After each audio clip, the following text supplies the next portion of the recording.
Hello. Oh, that's weird. There we go. How is everybody doing? How many people do we have? We have 350 people in here. Wow, you guys. Let's just say, first of all, I want to say thank you guys. Welcome to the 50K giveaway sponsored by Broadway Limited. I am just so excited to be here. I've seen that some of you have already done some super chats. All super chats are going to benefit the Carly Cause Foundation. That is a local foundation here to me where I live that helps in grieving over lost pets and also helping to find lost pets that are lost in the area. And they also do a lot of work with local shelters and getting projects done at them as well. So all super chats will go towards the Carly Cause. And if you don't know how to do that, the moderators can help you out. I've already seen Sparky doing that. Thank you so much, Sparky. There's a little check button. But let's go ahead and talk about what we're doing tonight. We're celebrating 50,000 subscribers. I can't believe, actually, I think we're at 52,000. You guys are amazing. So let's go over a few things here really quick. First of all, I'm going to go over what everything we are doing here. First of all, I want to say a big shout out to Broadway Limited for sponsoring the giveaway and also doing just the prizes and everything. So the first thing we're going to have here in a little bit is we're going to have an interview with Curtis Koch from Broadway Limited, and we're going to talk a little bit about how a train gets manufactured, plus some things that they have coming up. That's going to be about the first 15-20 minutes of this. We're not going to run too long. We're going to run probably about 30 minutes total. And then after that, we are going to do the first giveaway, which is going to be the N-Scale Pennsylvania P5A from Broadway Limited. And then we are going to announce the virtual model railroad show, the viewer model railroad of the year. It's the first one I've ever done. I'm hoping to do it every year, but we're going to announce that. And then after that, we're going to do the last two giveaways, which will be the HO scale SD40 and the big one, the N scale big boy that's just like mine with smoke. And let me tell you something on this. The N-scale big boy pumps out more smoke than my Lionel O-gauge stuff. I mean, it goes just way more than that. So it's really cool. I've actually got them all right here. You can see I got the P5A right here. I've got the big old SD40 right here. And then I've also got the big boy right here. So they're all right here. Whoever wins, I will be shipping it out. And basically the way that's going to work is I'm going to tell you what to comment. It's going to be up on the screen as well, and you're going to have 30 seconds to comment that comment, and then it's going to go into it's going to be reading it and checking it and everything. We'll make sure that's going. If I need to go a little bit longer, I'll let it go longer, but that's what it's going to do. So the first thing though that I want to do is, before we get into the first giveaway, I want to get into this interview with Curtis. And we pre-recorded this, but basically just talking a lot about manufacturing of model trains and how it works, and plus some stuff that they have going on. Thank you guys so much for the super chats. There's a lot of them coming in now. Let's see here. Let me scroll back through here. Let's see here. And again, all super chats go to benefit Carly Cause, which is a pet grief and loss support foundation. Michael Phillips, thank you so much for that $10 super chat. The train freak, Jason, thank you so much. $20. That's awesome. Let's see here. Who else do we have? Let's see here. Scroll down a little bit more. Let's see here. Tony B, $5. Thank you so much. Roderick, $10. Thank you so much. Let's see here. Trackside Mike, $7. Thank you so much. Woo. And Dave Davis, $10 right there. Thank you all so much. Again, that's going to help out pet owners and lost pets and things like that with the Carly Cause Foundation. But let's go ahead and get into this first interview with Curtis Koch from Broadway Limited. I'm here with Curtis Koch from Broadway Limited Imports, all the way from sunshiny Florida here in cold December. Curtis, how you doing? Good. How are you doing, Jimmy? I'm doing all right. So let's go ahead and get into what we want to talk about here. I know a lot of people like to kind of see behind the curtain in terms of model railroad production. It's kind of one of those like mysterious, like, our trains just show up in a box. Talk a little bit about how a locomotive or a piece of rolling stock, how it gets made from that design to the manufacturer to the distribution. Talk a little bit about that. Yeah. So the whole process begins just with an idea. Usually we have a history of road names that do well for us in terms of selling. So Santa Fe, Union Pacific, Pennsylvania Railroad are just a few of the more popular road names that we get a lot of sales on. And from there, we kind of just go with an idea of something that hasn't either been made before or something that's unique and different that we think our customers will like. And from there, we begin the research process. That takes usually about 3-4 months of doing research. We gather tons of photos. If there's any videos, we can look into that as well. But usually it's garnering a bunch of photos, looking at the details on the model. And a lot of times what we'll do is if we're making a particular locomotive that is worked with like a historical society. So for example, like a PRR T1, we'll go to the Pennsylvania Railroad Historical Society, ask them if they have drawings, or anything like that. And usually a lot of times we work really closely with many different historical societies and modeling societies. And they'll give us drawings and stuff and advice as to like what they think their members would like, or members of other modelers of the Union Pacific or Pennsylvania Railroad might like, and we kind of go from there. From there, once we get as much photographic evidence and put on a big spreadsheet a list of all the different details that we want to include on a model. Keep in mind it's a little bit different for steam versus diesel. Like if we're making a New Haven I-5, there's only one road name for that, or one road for that, versus if we're making a GP35, there's tons of variations. So it's a little bit more complex project to project. But from there, we go into the design phase, and with all the photographic evidence and details pointed out that we go to our designers, and they go ahead and design the 3D renderings of the model. I know you probably have seen them across other manufacturers before, and they share those 3D renderings. And we've been sharing our 3D renderings too with customers about all the details that we have in our models. And it goes from there. Once we get the designs and we overview it, then we ask for our first sample. And usually those first samples are 3D printed plastic models. I actually have an example here of our upcoming HO scale Shay. This is our first sample that we received several months ago. But as you can see, it's a 3D printed plastic shell. But nonetheless, when the model arrives, when you guys will get it, it'll be die-cast metal. But we usually, when we get those plastic models like I just showed you here, we start off with just doing the functionality test, as we like to call it, making sure the running gear is running smooth, the drivers are quartered, diesels wise, making sure that the details are in the appropriate places, and that the holes for grab irons are not too big or too small, that sort of thing. Any revisions we have to make, we go back to our factory and design team, and they go through and evaluate that and go through making any corrections that need to be made.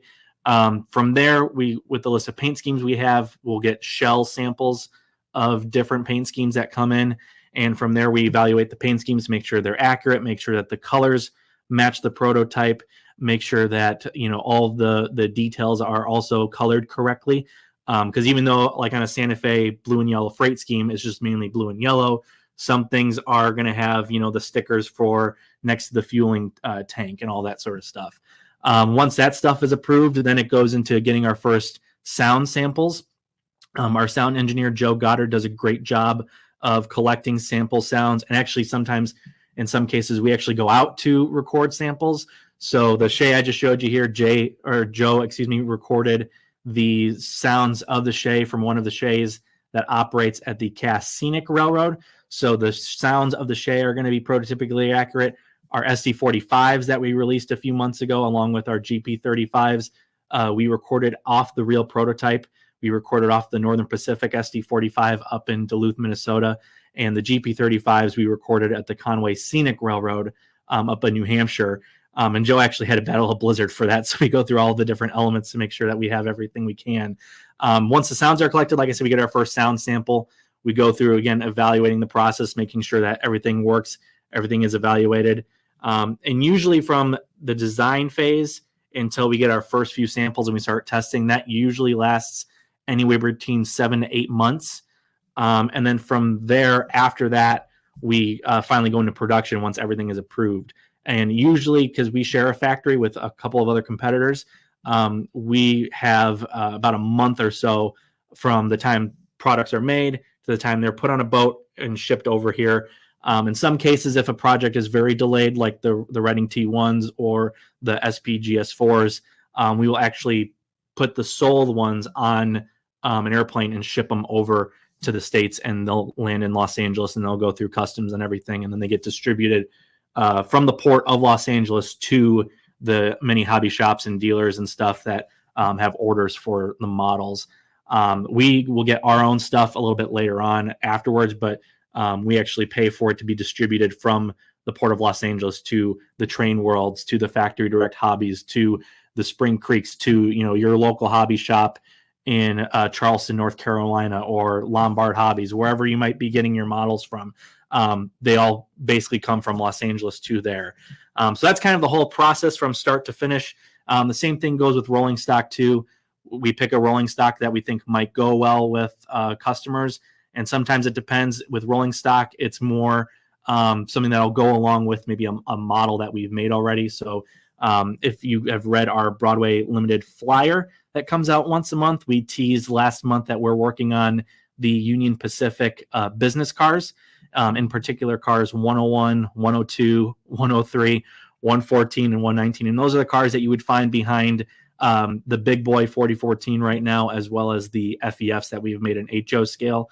We're going to start off with those business cars in HO scale, but we do plan at some point bringing them to N scale with all the lights and features and such. And that whole process is, again, looking up photos of the prototypes. And some of it is hard because you have to make sure you get every possible angle. So that's why research takes a while to get that. And sometimes the design process takes a little bit longer than usual because you need to make sure you have photos of the roof. Well, if you're looking for the roof of a business car, you really got to scour the internet to make sure you find what you're looking for. Same thing with a boxcar, 40-foot boxcar from, the 1930s. You got to make sure that you have those photos of whichever car that you're making in the top of it. So that's kind of the whole process from start to finish, is just making sure that we have our due diligence of research and materials. And from start to finish, it usually takes about a month, but sometimes there's hiccups. Sometimes there's binds in the steam locomotive that have to be ironed out. And then the design team has to go through and reevaluate everything. And it just takes a while for that. So even though we release it with the intention of, hey, these are going to be in by June, if it doesn't arrive until, September, December, whenever, there's usually some hiccups along the way. And we try to iron those out because we know our customers are loyal and they want to pay, or they are paying, I should say, top dollar for the model they're getting. And we don't want to give them something that doesn't meet our requirements and expectations and our standards for that matter too. So it's a long process, but all in the end, it makes sure that you get the model that you deserve. And it takes sometimes over 9 months to a year, I would say, typically, from start to finish, from research and everything, picking something out to the time you get your model on your layout. So we talked about, obviously, the manufacturing process here. What are you guys excited for coming up? I know that I'm excited for the N-Scale Challenger with smoke. First of all, can you talk a little bit about how hard it is to get smoke into N-Scale? Because I have your big boy, and not only does that thing smoke, but it pumps out smoke to the point where I'm worried it's going to set off the smoke alarm above my layout. And I've shown other people how much smoke it pumps out, and they're just blown away. Just talk a little bit about that, and then talk about stuff that you're excited about. Yeah, so the N-Scale smoke unit is really a revolutionary design by Bob and our design team here. We were able to get that. The smoke unit itself is actually pretty big. And people ask us all the time, well, are you going to put it in this steam locomotive? Or are you going to put it in that steam locomotive? Yes, we'd like to. The problem is that the size of the boiler, and even this goes with certain things with our diesels too, especially like here, you can look at the size of a boiler of the Reading T1. You can see the front that you have a pretty decent amount of space. And our smoke unit, for camera purposes, is probably sits about right here in the front of the locomotive. So people ask us, are you going to do it in diesel? Well, on an SD40-2, it's way skinnier than a steam locomotive, and we just don't have the space to put it in an N-scale diesel. But yeah, the design itself has been really, really huge and remarkable for people. And people have loved the big boys and the sounds and everything like that. But when they see that it has smoke, I had a couple of N-scalers come up to me at a couple of shows in the past and say that they finally feel like they're catching up with HO scale in terms of the features that are involved with N-scale locomotives nowadays. You mentioned the Challengers, Jimmy, and I have one of our early samples here. I was talking about the process and everything. So this is one of our first processed early Challengers here, or late Challengers rather. And you can see that there. Some of you might notice that it has the wrong numbers. It might say 4014 on it. The factory uses leftover parts, so that's why you'll see that. Nonetheless, when you get it, it'll have the right numbers and everything. But again, that's just a functionality sample. But yeah, those are really big, really popular, and a ton of people are excited about N-scale smoke units in their steam locomotive. So again, if we want to try to get in, we can. And actually, a fun thing about the N-scale smoke unit is that we've had really good results of it in terms of it not failing. And even more so, we're actually going to put it into our HO scale Shay that I showed you earlier, because it's just a constant stream of smoke. And modelers will know that Shays don't make the chugging noise that a typical steam locomotive makes. It's a constant flow of smoke, and you hear more of the gears turning on it. So we're going to have the N-scale smoke unit a little bit bigger put into our HO scale Shays. But stuff that's coming out, as you're probably watching this now, it's nearly January. January has a ton of stuff coming out for us in both HO and N scale. So as I was showing you earlier, we got the Challenger. We have the Reading T1 that's also coming out with smoke, the N scale SD40-2s. But for some rolling stock, something that's a little bit different but yet fun at the same time, these are two of our N scale stock cars. And Jimmy, I don't know if you have any cattle or mule or sheep that need to be delivered on your railroad, but these stock cars will make sounds. So they actually will have both sheep, donkeys, and cow sounds. And we also had some fun fantasy schemes too.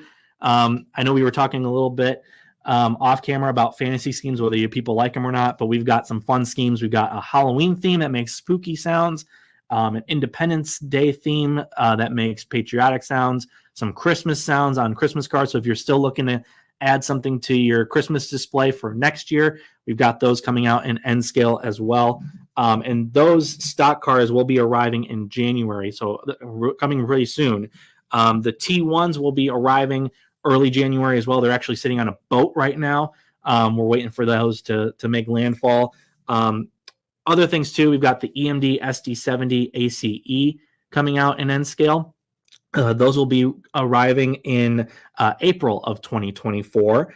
Cryogenic tank cars in both HO and N scale arriving in January of next year. The Pacifics, I know, Jimmy, you just made a video about the Pacifics. If you haven't seen the video yet, go watch it. It's a great little locomotive, a great little steam locomotive for you to add. Got a bunch of fantasy schemes as well as prototypical schemes, as well as we modeled the Reading Blue Mountain and Northern 425, which is an actual Pacific that's restored and operates up in Pennsylvania. So if you're looking to add some fun prototype operations to your layout with that locomotive, you can do that there. But yeah, we got a lot of great stuff coming out in N scale. HO scale wise, we've got more stuff coming out that's going to be a lot of fun. We haven't made any formal announcements yet, but please make sure you're watching our Facebook and Twitter pages, as well as Instagram, YouTube, TikTok, everything. We'll make sure those announcements come and you will see them soon. But one of our newest HO scale runs of hoppers is coming out. These are the AAR 70-ton triple bay hoppers with, of course, you got the nice coal load on the top there. These come in 4-packs and in single packs. You can purchase those through your dealers. Those are going to be coming in late December, early January. So as the time people are watching this, those will be in stores now. The other exciting thing about them is we got multiple road names. We got Santa Fe, Chicago Northwestern, Canadian Pacific, just to name a few. So if you want to find out more road names, you can go onto our website or contact your dealer and you'll be able to see them there. We got a couple other things too coming out in HO scale. I'll show this off first. This is the newest sample we've gotten of our Baldwin Shark Nose diesels in HO scale. This is, of course, the Pennsylvania scheme here. Both A and B units, Paragon 4 sound and stealth. Really, really stellar looking locomotive. It looks really cool. Again, fantasy schemes in that as well. And the final little fantasy scheme I've got to show you here, Jimmy, is the New Haven brass hybrid i5 streamlined Hudson. And this is in, I believe, the McGinnis scheme from New Haven. And that is just really sharp looking on the locomotive. You've got both your front here with the New Haven Herald. You've got, of course, that iconic red, black, and white paint scheme, and the coal load on top here too. And I can't do it on this sample, but I know for a fact that if you wanted to remove your coal load, modelers want to remove your coal load, you would actually see the coal auger underneath that there. So there's a lot of great details and stuff on these models that are coming out next year that you just got to get your hands on and get your orders in before it's too late, before we sell out, because usually people will wait and wait until after the holidays. But if you want to guarantee that you want a specific road number or paint scheme that you want, it's just best to get your pre-order in. It reserves it for you, so that way when the models come in, it will be right at your door. Again, make sure you go through your local hobby shop or online retailer, whichever you get your orders from.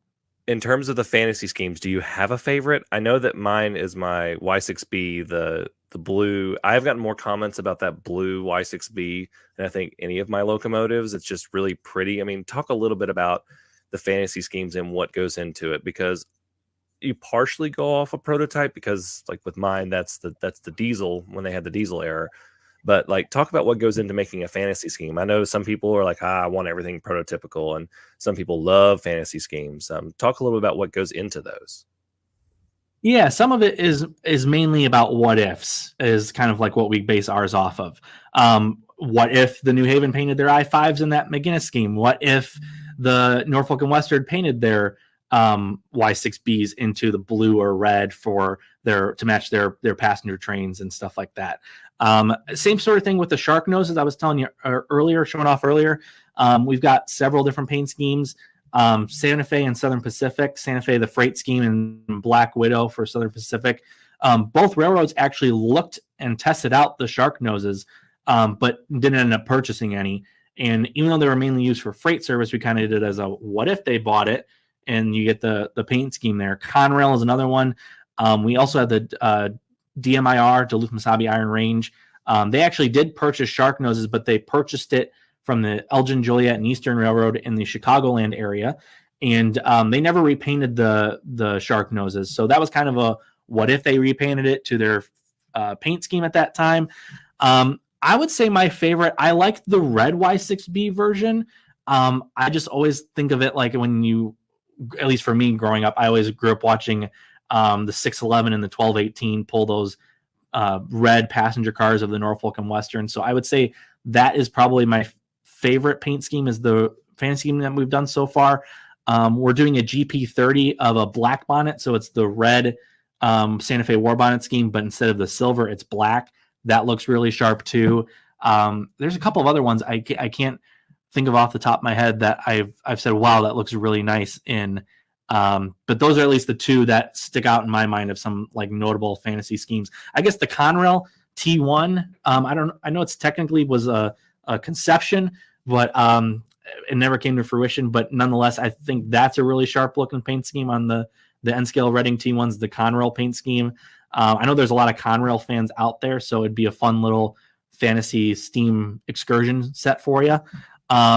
I think those would be my favorites so far in that. Even though I'm an HO guy, I know they're both 2 N scales fantasy schemes, but they just look really cool.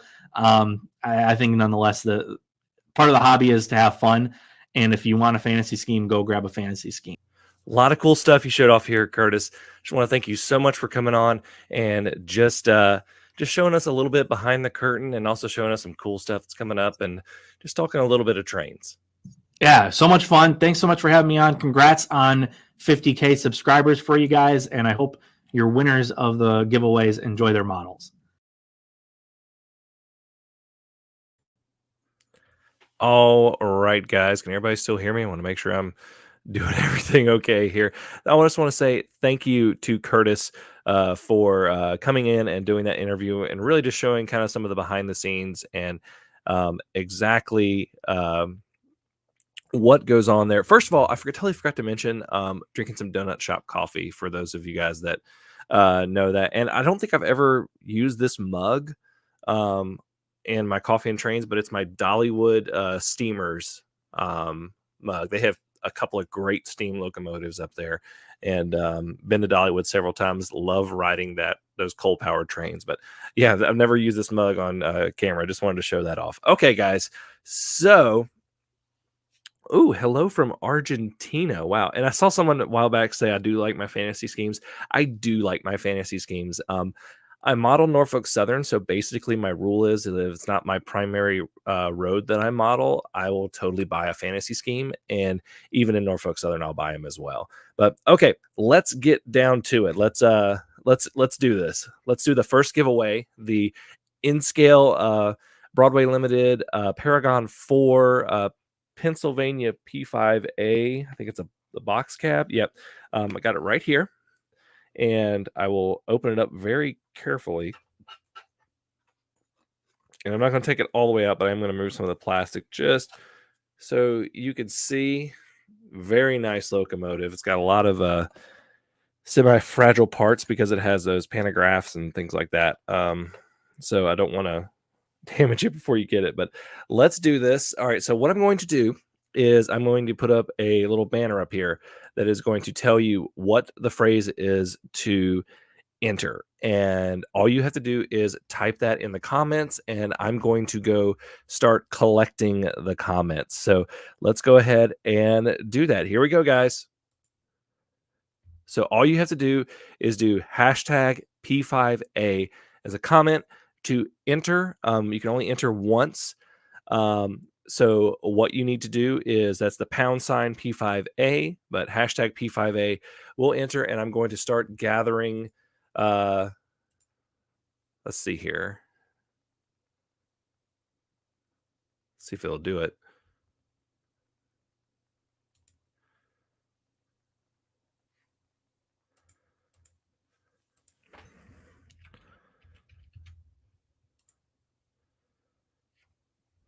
Well,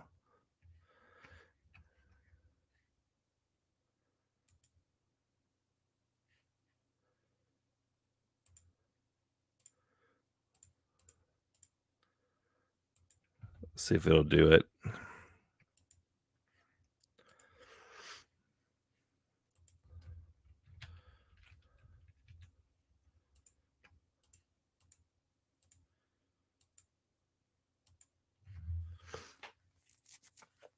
Well, all right.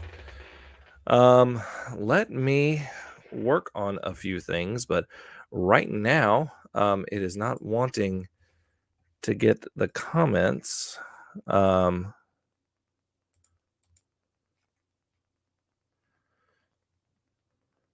just give me a moment. You can keep entering.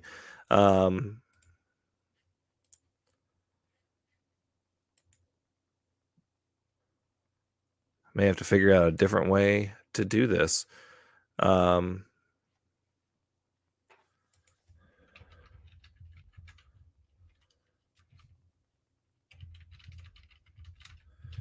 Nothing's ever perfect.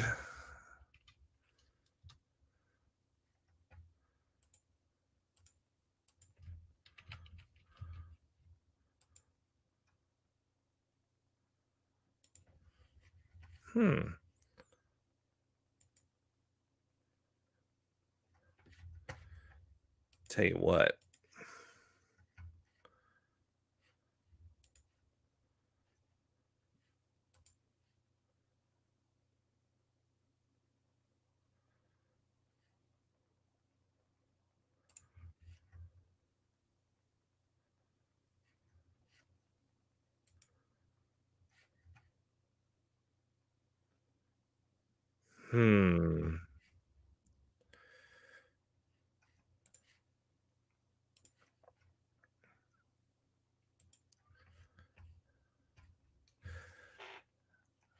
Okay.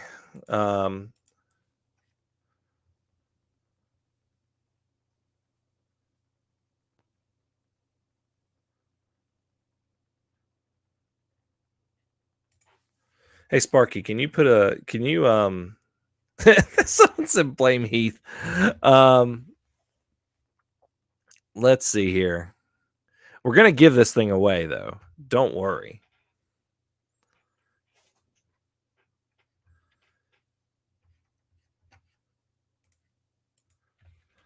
Let's see if I can find a.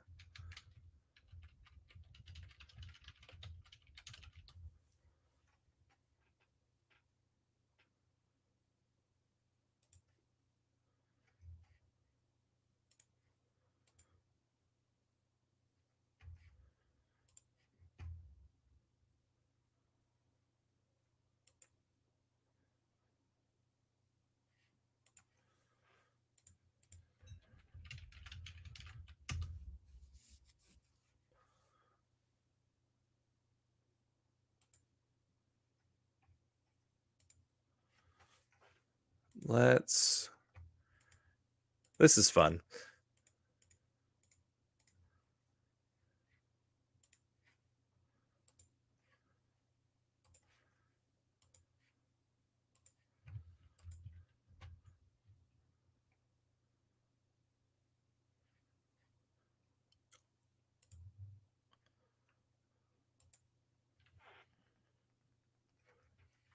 All right, I've got some technical support that I am going to take a look at here really quick. Let me, and this is a big thanks to Heath, Humanity Junction. But first of all, let me pull up some. Let me just talk about some of this. Let me talk a little bit about the Carly Cause Foundation as I'm trying uh, to get this working. The Carly Cause Foundation is a foundation for those who have lost their pets and are grieving. We all know that we get very attached to our pets. Um, and this basically helps out in giving people a place to grieve and support each other and all this kind of stuff. And it also helps in finding lost pets that are out there and setting up foster homes and things like that. And it's a really great thing. It's something that I don't see a ton. Um, and It's just a really nice thing to support. And I'm really happy that for all of you that have already given a super chat to support it. And I can't wait to just show them the love that you guys have sent to them.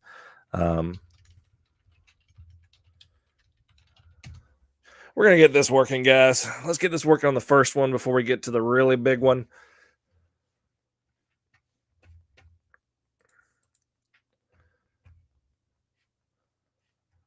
Let's just look at some of the comments right now while we're working on this. Yes, Containerman 68, we do have gremlins. Let's see here. A lot of entries.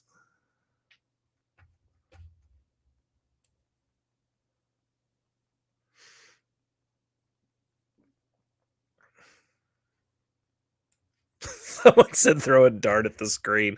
Oh, that's great.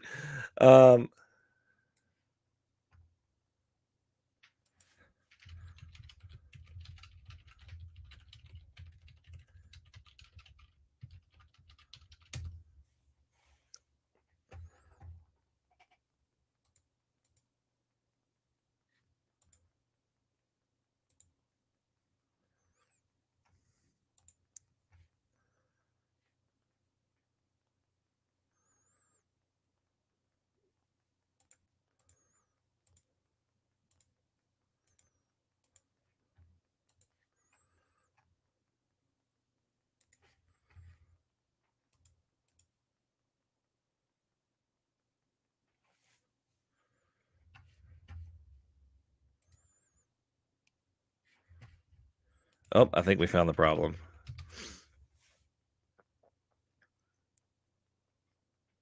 This is fun. This is live right here, by the way.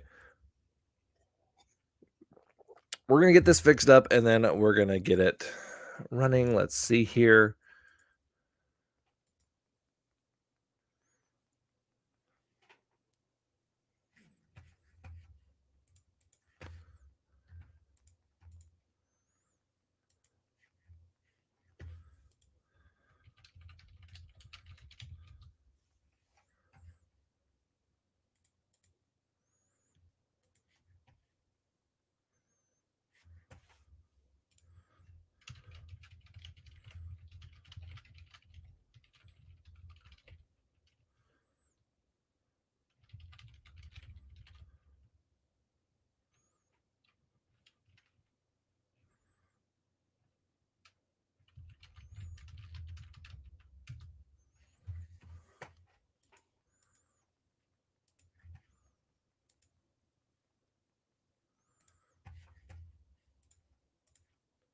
All right, guys, here's the deal. I'm going to do something kind of scary here, real quick. If everybody's watching, I'm going to refresh the StreamYard and hopefully it. Hang on, let me try this. I'm going to refresh StreamYard and hopefully it doesn't go away. But if it does, I will immediately come back and we'll just continue it from there because I have all my settings. Um, so if it drops out, I will come back immediately and we'll just go back to the next stream. So here we go. Let's see what happens.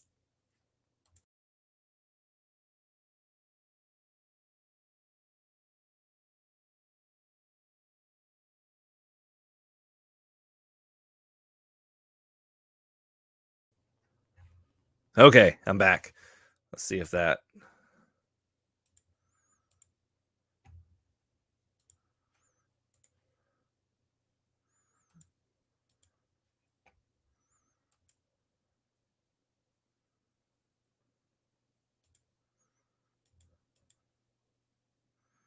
All right, guys. So it looks like I'm going to. I see the problem. For some reason, it is set to private. So I'm going to have to drop this stream and then immediately come back. So um, we're going to drop this and then we're going to immediately come back and we're going to come back right to this screen. So I'm going to give everybody a chance. It's going to hopefully just take a few seconds, but we're going to. Yes, you will need to re-enter the stream. So we're going to end this one and then we're going to go to the next one and then it's going to be right back. We're going to give everybody a chance to get back in. We're going to talk a little bit, but so here we go. This stream's going down and then come right back. It'll be on my channel. Ready? Here we go. See you guys in just a second.